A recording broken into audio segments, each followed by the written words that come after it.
Hey guys, welcome to my channel. I hope you are fine. आज हम करेंगे चोला empire के बारे में। फ्रॉम संगमेश चोला एम्पायर, जो कि डीप साउथ में किंगडम थी, चेरा, चोला एंड पांड्यास। आज हम चोला कवर करेंगे। चोला एम्पायर के जो फाउंडर थे वो थे विजयालया। ठीक है, one of the longest ruling dynasty है ये साउथ रीजन की इंडिया में।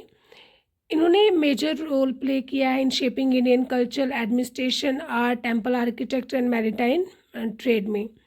अगर इनकी कैपिटल देखें तो पहले इनकी कैपिटल थी उरायूर, फिर लेटर तंजौर हुई, फिर उसके बाद गंगाईकोंडा, चोलापुरम। ठीक है, अगर इनका एक्सटेंट देखें कि कहाँ से कहाँ तक थी, तो ये साउथ इंडिया में थी, डीप साउथ में जाके थी। इसके अलावा आंध्रा में, बंगाल में, श्रीलंका में, मालदीव्स में, south eastern Asia like Sumatra, Malaya peninsula, Java और some part of Burma and Thailand में। क्योंकि काफ़ी ज़्यादा वास्ट किंगडम थी तो इन्होंने काफ़ी ज़्यादा एरिया कवर किया हुआ था। ठीक है, इंपॉर्टेंट रूलर की बात करें तो सबसे पहले हमने कहा कि फाउंडर वॉज विजयालया। तो सबसे पहला जो फाउंडर है वो है Vijayalaya. He was the founder. इन्होंने मुत्रियार्स को हराया था और अपना जो रूल था वो इस्टेब्लिश किया था इन तंजौर। ठीक है, ये हमें पता चलता है फ्रॉम कन्याकुमारी इंस्क्रिप्शन, उसमें ये चीज़ मेंशन की गई है। सेकंड जो किंग है आदित्य, इन्होंने पल्लवा रूलर अपराजिता को हराया था और जो पल्लवा की टेरिटरी थी वो अपने अंडर कर ली थी। दैट इज़, जो पल्लवा की टेरिटरी थी वो चोला के अंडर आ गई थी। Third rule is Parantaka first. इन्होंने पांड्या रूलर को डिफीट किया था और मदुराई को कैप्चर कर लिया था, जिसकी वजह से इनको टाइटल मिला था मदुराइन कोंडाई।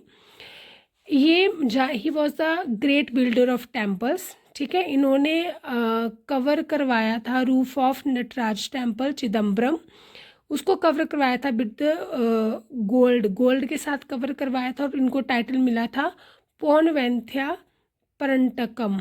ठीक है, मतलब परंटका जिसने टेम्पल को गोल्ड के साथ कवर करवाया हो। ठीक है, पौनवेंथा परंटकम।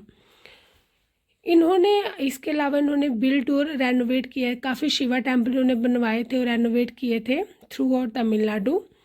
इनकी लड़ाई हुई थी विद राष्ट्र कुता किंग कृष्णा थर्ड के साथ। उन्होंने अटैक किया था परंटका के ऊपर एट टोकोलम, जो कि आज का वेल्लोर है तमिलनाडु में, और इन्होंने चोलास को डिफीट कर दिया था। ठीक है, जब इन्होंने चोलास को डिफीट कर दिया तो पांड्यास ने अपने आप को फिर से इंडिपेंडेंट डिक्लेयर कर दिया, जिसकी वजह से जो चोलास थे इनकी जो पावर थी वो डिक्लाइन हुई, पावर कम हुई और इन्होंने फिर से पावर रिगेन की आफ्टर 40 ईयर, जब राष्ट्रकूटा जो डायनेस्टी थी वो डिक्लाइन कर गई और राजा फर्स्ट पावर में आए। ठीक है, अगले जो इनके इम्पोर्टेंट रूलर है वो है राजा फर्स्ट। इन्होंने जो चोला एम्पायर था उसको पावरफुल मैरीटाइम एम्पायर में कन्वर्ट किया था, क्योंकि इनके टाइम पे जो नेवी थी वो बड़ी ज़्यादा स्ट्रॉन्ग थी। ठीक है, इन्होंने स्ट्रॉन्ग नेवी बिल्ड की थी। उस टाइम पे इंडिया की सबसे स्ट्रॉन्गेस्ट जो नेवी थी वो राजा वन के पास थी। अगर हम इनकी मिलिट्री अचीवमेंट देखें तो इन्होंने पहले डिफीट किया पांड्यास को और मदुराई को कैप्चर कर लिया। फिर इन्होंने चेरा किंग भास्कर रविवर्मन को डिफीट किया और उसकी जो टेरिटरी थी वो उसके अंदर आ गई। उनको डिफीट किया था थ्रू नेवल अटैक। ठीक है, इन्होंने ऑक्युपाइड कर ली मैसूर डायनेस्टी। उसके बाद इन्होंने डिफीट किया ईस्टर्न चालुक्यास को डिफीट किया और डिफीट करने के बाद उनसे इन्होंने मैट्रिमोनियल अलायंस किया। ठीक है, उसके बाद इन्होंने मैट्रिमोनियल अलायंस किया था। इन्होंने अपनी जो बेटी थी उसकी शादी की थी ईस्टर्न चालुक्यास ऑफ वेंगी के प्रिंस के साथ। उसके बाद इन्होंने कैप्चर किया था half area of the Sri Lanka, Maldives को कैप्चर किया था। इसके अलावा इन्होंने बनाया था बृहदेश्वर, जिसको कि राजा राजेश्वरम टेम्पल बोलते हैं तंजौर में, वो इन्होंने बनवाया था। इनके बाद जो किंग आते हैं, इनके बेटे आते हैं, that is Rajendra one the son of Raja one. Famous for north, इन्होंने नॉर्थ गंगा में क्या किया था, एक्सपेडिशंस की थी, उसके लिए फेमस है। इनके टाइम में काफ़ी ज़्यादा रिवॉल्ट स्टार्ट हुए थे, बट इन्होंने अच्छे तरीके से जितने भी रिवॉल्ट थे उनको इन्होंने सबसाइड किया था। ठीक है, इन्होंने भी ईस्टर्न चालुक्य के हाँ, लेकिन जो ईस्टर्न चालुक्य थे उन्होंने कोई रिवॉल्ट नहीं किए थे क्योंकि उनके साथ इनके मैट्रिमोनियल अलायंसेस थे। अगर हम इनकी मिलिट्री अचीवमेंट की बात करें तो इन्होंने डिफीट किया था इन्होंने डिफीट किया था रूलर्स ऑफ कलिंगा, ओडिशा, बंगाल, और ये पहुंच गए थे गंगा में। ठीक है, गंगा रिवर के पास पहुंच गए थे और उनको टाइटल मिला था गंगाईकोंडा चोला। इन्होंने वहाँ पे सिटी एस्टैब्लिश की थी गंगाईकोंडा चोलापुरम। ठीक है, और उसको इन्होंने अपनी कैपिटल बनाया था। इसके अलावा इन्होंने एक टेम्पल बनाया था गंगाईकोंडा चोलापुरम टेम्पल इन्होंने बनाया था, और एक इरिगेशन कैनाल भी बनाई थी चोला गंगम। इन्होंने फिर से रिकैप्चर किया था चेरास और पांड्यास की टेरिटरी को। डिफीट किया था ruler of western चोलक्यास Jayasimha second को। इन्होंने एक और मैट्रिमोनियलाइज किया था विद ईस्टर्न चालुक्यास। इन्होंने पूरे के पूरे श्रीलंका को कैप्चर कर लिया था। ठीक है, और अटैक किया था श्री विजय एम्पायर में, जिसमें इंडोनेशिया और मलेशिया आता है, और उसको भी अपनी फ्यूडेटरी बना लिया था। कंट्रोल किया था मैरीटाइम रूट ट्रेड, क्योंकि इनकी नेवी काफ़ी ज़्यादा स्ट्रांग थी, तो जो रूट ट्रेड था उसको इन्होंने कंट्रोल में कर लिया था। टाइटल कौन कौन से पूछे जाते हैं वो राजेंद्र वन। इनको एक जो टाइटल मिला है वो है गंगाईकोंडम, एक मिला है कोद्रामाकोंडम, एक मिला है मुडीकोंडम, और एक मिला है पंडितों को चोलम। ठीक है, ये टाइटल है जिसके बारे में कभी कभी एग्जाम में पूछते हैं। इनके बाद जो रूलर आए हैं ना, जो राजेंद्र वन के बाद जो रूलर आए वो काफ़ी वीक आए हैं, जिसकी वजह से धीरे धीरे जो चोला एम्पायर था वो डिक्लाइन होना शुरू कर गया था।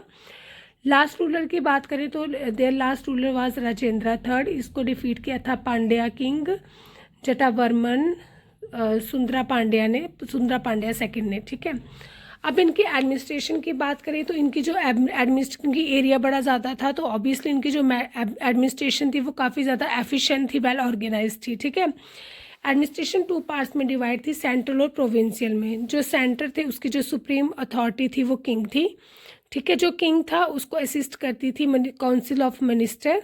ठीक है, जिनको बोलते थे पेरुंदरम एंड सिरुडरम। ठीक है, और ये इशू जो भी ऑर्डर इशू होता था वो थ्रू रॉयल इंस्क्रिप्शन ही इशू होता था।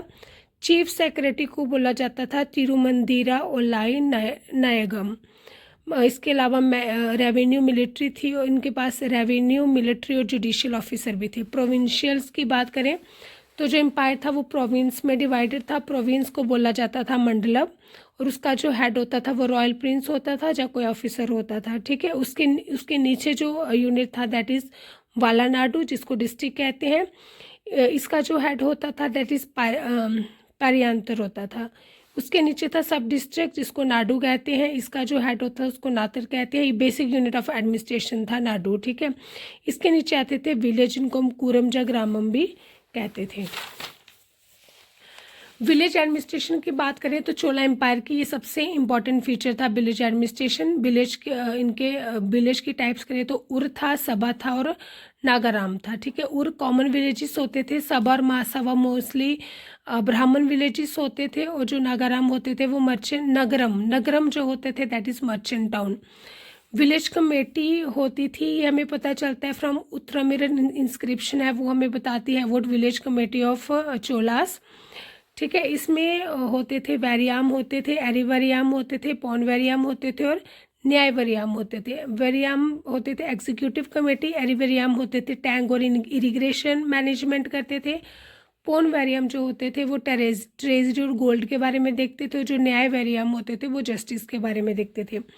इनके जो मेंबर जो चुने जाते थे वो थ्रू लॉटरी सिस्टम चुने जाते थे। ठीक है, रेवेन्यू की बात करें तो रेवेन्यू का जो सोर्स था दैट इज़ टैक्स, और जो टैक्स होता था वो कैश में पेड होता था।